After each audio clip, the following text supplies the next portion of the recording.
Je vais vous poser une question. Si vous répondez bien, je vous laisse. Vous pouvez répéter la question? Quelle étrange question. Je suis. Le ciné en question.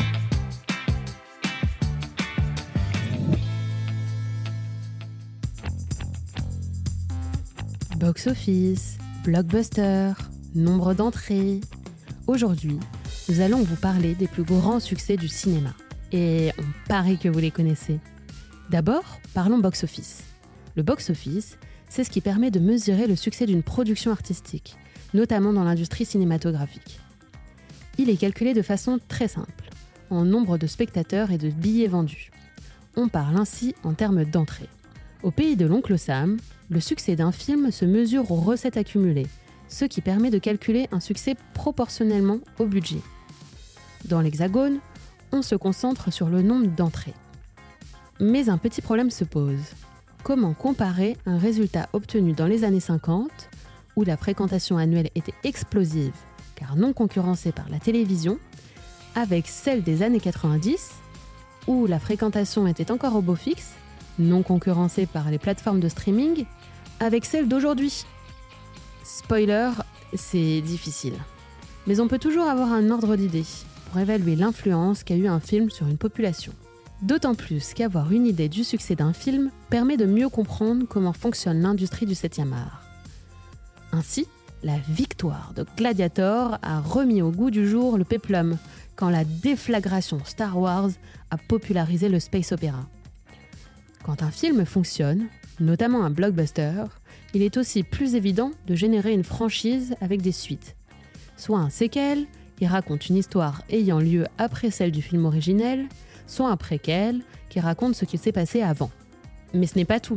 Il y a aussi les reboots, les remakes, les relectures. Et c'est comme ça que l'on se retrouve parfois à visionner un énième Indiana Jones, un énième James Bond ou un énième Batman au cinéma.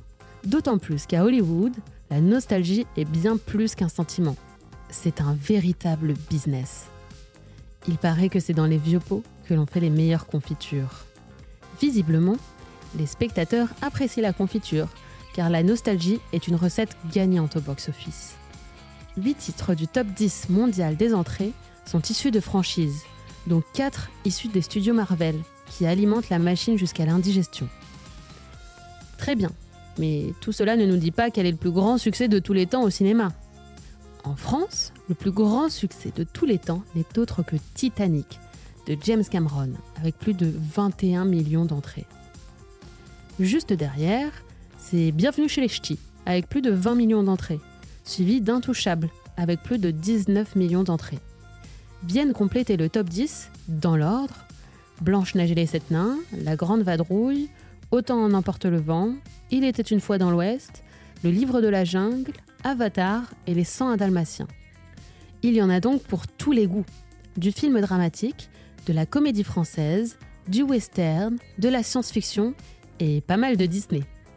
Côté box-office US, c'est un poil différent.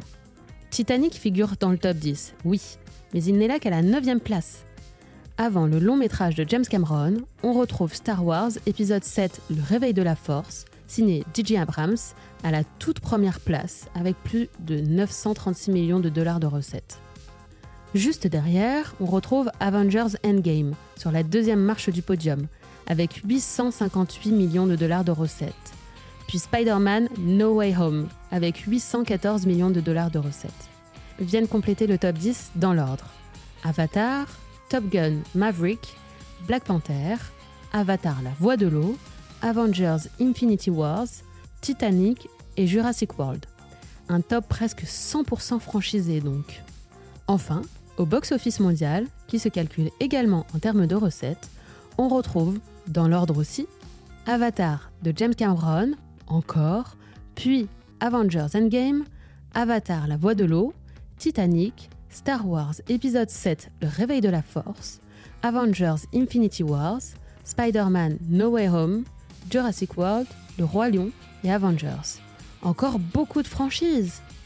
Vous l'aurez compris, le Terminator du box-office, c'est James Cameron, qui a la particularité de battre ses propres records.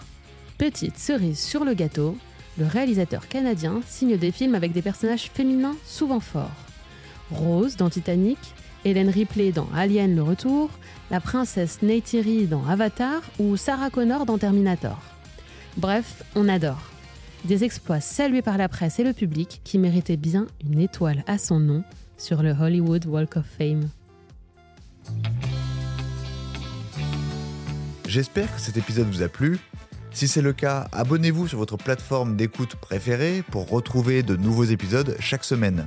Et si vous en voulez plus, découvrez la télé en question et les séries en question sur les plateformes d'écoute et téléloisirs.fr. À bientôt.